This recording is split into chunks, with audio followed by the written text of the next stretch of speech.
Bonjour tout le monde, j'espère que vous allez bien. On se retrouve aujourd'hui avec notre deuxième vidéo dans ma série visualisation, donc ma playlist visualisation. Je vous ai quitté la dernière fois avec une vidéo qui vous donnait les bases, qui vous faisait une sorte d'introduction, que ce soit par rapport au concept de visualisation, par rapport aux termes et au vocabulaire que je vais employer, et surtout par rapport à la manière dont moi je vois l'exercice de visualisation et je l'intègre dans mon quotidien. Si vous n'avez pas vu cette vidéo, je vous la remets dans le petit en haut de l'écran. Dans cette vidéo, je vous expliquais que dans le terme global de visualisation, j'englobais plusieurs rituels, exercices, pratiques que j'essaye d'intégrer dans mon quotidien, à savoir une visualisation par méditation, une visualisation à l'écrit que on va appeler le scripting, le vision board, donc le tableau de vision, et les affirmations. Aujourd'hui, on va se focaliser sur les deux premiers, à savoir la visualisation par méditation et la visualisation par écrit. Donc si c'est un sujet qui vous intéresse, je vous invite à rester avec moi. À tout de suite.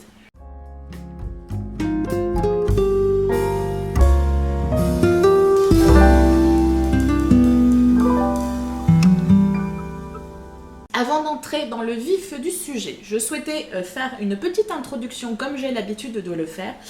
Je suis très fatiguée, je n'ai pas du tout dormi de la nuit et je commence à avoir une petite crise de fibro qui pointe le bout de son nez, donc j'ai un peu mal partout. Donc vous allez me voir grimacer et remuer dans tous les sens pour essayer de trouver une position qui sera à peu près confortable. Je suis désolée, je ne ressemble pas à grand chose, si ce n'est à un zombie en HD, et le tout éclairé avec une ring light de l'enfer. J'espère que vous pourrez faire abstraction de tout ça. Aujourd'hui, on va se focaliser sur les deux premiers exercices dont je vous avais parlé dans ma vidéo précédente. Pourquoi est-ce que je propose ces deux exercices en même temps? Tout simplement parce que c'est exactement le même exercice. La différence, c'est que l'un va se faire exclusivement dans notre petite caboche et l'autre va se faire à l'écrit. Donc je répète, visualisation par méditation et visualisation par écrit que je vais appeler le scripting, parce que c'est le terme que les Américains emploient et que je n'ai pas forcément trouvé d'autres termes correspondants en France. Donc ça va être soit visualisation par écrit, soit scripting. Donc j'espère que pour vous ça sera clair au niveau du vocabulaire. Je récapitule les définitions de la visualisation. La visualisation, c'est l'action de visualiser les choses que l'on désire avec l'ensemble de nos 5 sens. Les exercices que je vais vous proposer aujourd'hui sont exactement ça. C'est-à-dire que l'on va visualiser avec un maximum de détails les choses que l'on désire être réelles dans notre quotidien, et on va le faire soit simplement dans notre tête, soit par écrit. Ça sera à vous de voir quel est l'exercice qui pour vous est le plus parlant, le plus impactant dans votre quotidien. Vous pouvez faire les deux, vous pouvez faire qu'un seul. Si vous êtes une personne qui a une capacité d'imagination et de visualisation importante, vous ne pouvez faire exclusivement que la méditation. Je mets méditation entre guillemets parce que c'est un moment de détente où vous allez vous focaliser sur votre visualisation, mais c'est pas réellement une méditation, parce que pour moi la méditation c'est se vider la tête, ce qui est un peu le contraire de la visualisation. Mais c'est pour vous donner une idée, c'est que du coup vous allez vous créer un petit moment où vous allez dans votre tête vous faire un joli film avec un maximum de détails sur les choses que vous voulez. Pour l'écrit, ça va être exactement la même chose. Vous allez vous focaliser sur les choses que vous désirez et vous allez les développer à l'écrit. S'il y a 3 choses qu'il faut que vous reteniez de cette vidéo, ça va être ce que je vais vous dire là, maintenant, tout de suite. Donc, n'hésitez pas à ouvrir grand vos oreilles, éventuellement à prendre des notes si vous le voulez. C'est vraiment les 3 règles principales quand on veut débuter la visualisation par les mentales ou par l'écrit. Je ne vais pas le redire à chaque fois, mais pour moi, les informations que je vous donne seront valables pour les deux exercices. Première chose, lorsque vous faites la visualisation, on va faire intervenir l'ensemble de nos 5 sens.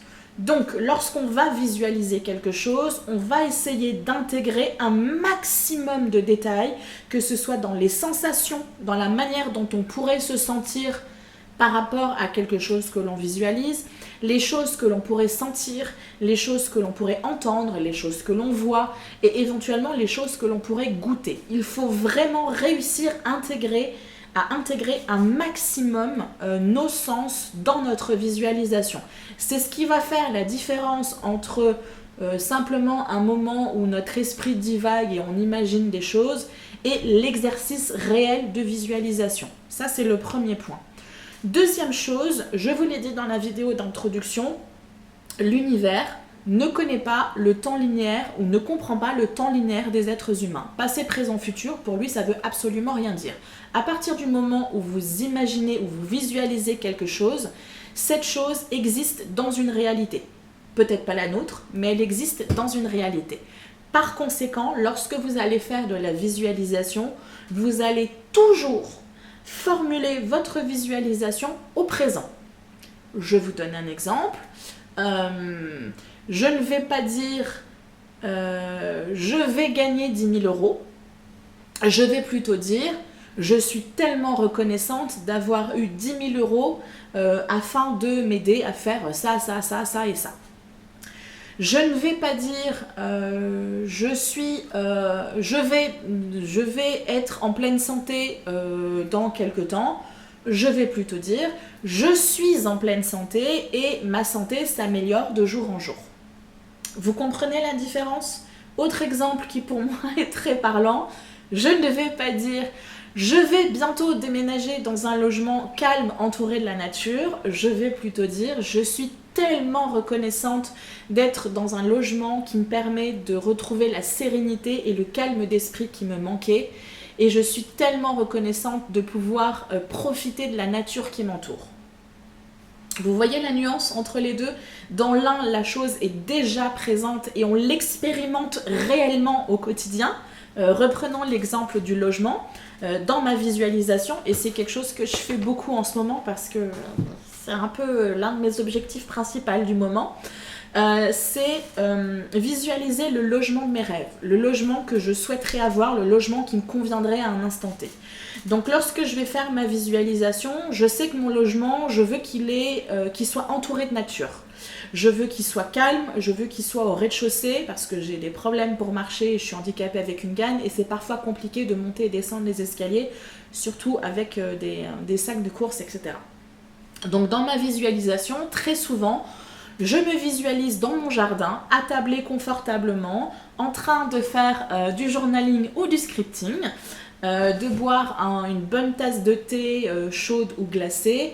Et du coup, ça me permet d'ajouter un maximum de détails à ma visualisation. Je vous l'ai dit, il faut intégrer l'ensemble de nos sens dans la visualisation. Donc, dans cet exemple-là de visualisation, j'imagine donc que je suis dans mon jardin, que je profite d'un moment de calme entouré de la nature. Donc je vais voir et imaginer la nature autour de moi. Donc je peux essayer d'imaginer, de voir mon logement d'un côté. Tel que moi je le vois, j'ai un jardin avec au fond du jardin la forêt qui commence. Donc je peux visualiser le type d'arbre, je peux visualiser les fleurs, je peux visualiser l'environnement que j'envisage pour moi. Ensuite, je peux faire intervenir mon ouïe. Donc, je veux quelque chose de calme, donc a priori la seule chose que je devrais entendre ce sont les bruits de la nature. Donc le bruit du vent dans les arbres, le bruit des oiseaux, pourquoi pas le bruit de mon chat qui vient ronronner à mes pieds.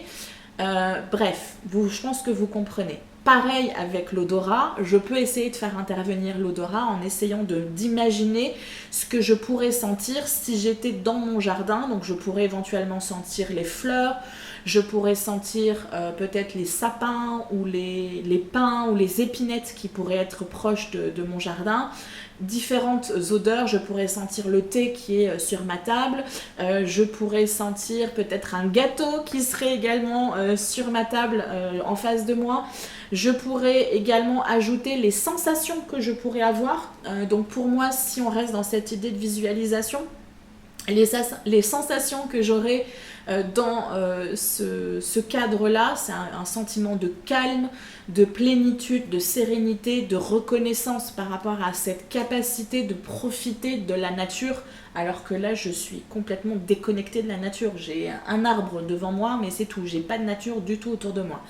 Donc, je vais essayer de vivre ça à l'intérieur de moi. Donc c'est parfois compliqué parce que des fois on a de la difficulté à essayer d'identifier les sensations que l'on peut avoir, mais du coup vous pouvez essayer de faire avec un effet miroir. Vous vivez une expérience sur laquelle vous vivez une expérience qui vous apporte de la sérénité. Ah bah du coup ouais, la sérénité, c'est comme ça que je vais l'intégrer dans mon corps. Ok, bon ben du coup, ma prochaine visualisation, je vais ajouter ça dans ma visualisation et je vais essayer de vivre l'expérience telle que je la vivrais si la chose était présente et était déjà ma réalité. Donc c'est un exercice qui peut parfois être un peu compliqué, surtout au début, surtout quand le mental embarque et nous dit c'est ridicule, ça sert à rien, ça marchera pas. On y reviendra, ça sera l'objet d'une autre vidéo. Mais vraiment essayer d'intégrer petit à petit des détails. Plus votre visualisation sera détaillée, plus il y aura de l'impact énergétiquement parlant. Et plus vous serez en capacité de vivre l'expérience. Dernier point qui pour moi est très important à aborder, donc je vous l'ai dit, il faut que les informations soient au présent et il faut éviter d'apporter des négations. Ça c'est surtout quand on va faire de l'écriture ou quand on va faire des affirmations. Il faut éviter de mettre des négations dans les affirmations que l'on va faire. Encore une fois, l'univers ne fait pas la différence entre quelque chose qui est positif et quelque chose qui est négatif. Le bien, le mal, dans l'absolu, n'existe pas. C'est nous, humains, qui émettons une couleur positive ou négative aux choses. Donc, lorsque vous allez faire votre visualisation, votre écriture ou vos affirmations, vous allez toujours essayer d'être dans une formulation où il n'y a que du positif et on est sur une affirmation et pas sur une négation. Exemple, je ne vais pas dire « je n'ai plus mal », je suis trop contente, je n'ai plus du tout mal à la hanche, au dos et dans tout l'ensemble de mon corps. Je vais plutôt dire je suis en pleine forme et mon corps respire la santé, je bouge librement et blablabla, blablabla, blablabla. Dans le même ordre d'idées, au lieu de dire je ne manque plus de rien, je n'ai plus de problème d'argent, je vais plutôt dire je vis dans l'abondance. Les ressources dont j'ai besoin viennent à moi facilement et librement. Voilà, ça peut être une idée. Et lorsque vous allez faire vos visualisations, vous allez automatiquement essayer de vous mettre dans cet état d'esprit, essayer de focaliser votre attention en reformulant les choses pour qu'elles soient positives. Parce qu'on a beau visualiser les choses, par exemple dans notre tête, automatiquement, on va avoir une sorte de voix off, un peu comme quand on regarde des reportages, on va automatiquement avoir une voix off qui va faire une sorte de description un petit peu de la scène. Et du coup, dans cette voix off, parfois, on va avoir tendance à dire « je n'ai plus mal etc. Donc, il va falloir vous trouver la solution pour pouvoir formuler différemment vos affirmations, votre texte quand vous faites à l'écrit ou même lorsque vous faites une visualisation un peu plus mentale. Ça, c'était les points les plus importants que je voulais aborder dans les exercices de visualisation. Maintenant, il faut reconnaître que parfois, quand on débute, c'est un peu compliqué de savoir exactement ce que l'on veut réellement. Il y a quelque temps, dans une de mes vidéos de développement personnel, j'avais proposé un exercice que je vais vous reproposer aujourd'hui parce que je trouve qu'il peut être intéressant. On sort un peu du cadre de la visualisation, mais je pense que ça peut être un exercice préliminaire qui va vous permettre de vous donner des pistes si vous êtes un peu perdu et que vous ne savez pas trop par quoi commencer, qui peut vous donner des pistes sur vers où aller, quitte à changer d'avis par la suite. Parce que si vous faites une visualisation, vous n'êtes pas obligé de faire exactement la même visualisation tous les jours pour le restant de votre vie. Vous avez le droit de changer d'avis et vous avez le droit d'affiner les choses. L'exercice que je vous propose aujourd'hui, vous allez avoir besoin d'un stylo, d'un crayon et d'un petit moment de calme entre vous et vous. Donc vous faites comme vous voulez, vous vous créez un petit coin cocooning, un petit moment sympa, ou vous pouvez faire ça à l'arrache dans votre tram ou dans votre bus ou dans votre train qui vous amène au boulot ou qui vous ramène chez vous. C'est vous qui voyez. Pour l'occasion et pour cet exercice, je suis votre fée marraine qui dispose d'une baguette magique. Cette baguette magique va me permettre de vous offrir la vie de vos rêves. La vie où il n'y a absolument aucun impossible, aucun interdit, aucun obstacle. Vous éliminez de suite tous les oui mais ça marchera pas, oui mais j'ai pas les bonnes relations, oui mais j'ai pas assez d'argent, oui mais je suis pas assez jolie. On s'en fout, il n'y a aucun interdit, je suis votre fée marraine et je peux faire des miracles. Et puis c'est tout. En tant que fée marraine, je vous propose donc d'imaginer, on ne cherche pas à visualiser, à intégrer les détails, pour l'instant on va essayer de brosser un tableau général. C'est un petit peu comme dans un film, avant d'entrer dans les détails réels, on va faire un plan large et ensuite on viendra affiner et on viendra creuser avec notre visualisation sur des éléments bien précis que l'on souhaiterait voir arriver dans notre vie. Là pour l'instant, on est sur du plan large. Votre vie, elle ressemble à quoi? Je vous l'ai dit, aucun interdit, la vie de vos rêves. Est-ce que vous êtes en couple? Est-ce que vous avez déménagé? Est-ce que vous êtes dans une maison? Est-ce que vous êtes en ville, à la campagne? Est-ce que vous êtes dans un loft? Est-ce que vous êtes dans un manoir, dans un château? Est-ce que vous êtes au fond des bois, dans une cabane où vous n'entendez que le bruit des oiseaux? Est-ce que vous êtes en couple ou célibataire? Est-ce que vous travaillez? Si vous travaillez, en quoi consiste votre travail?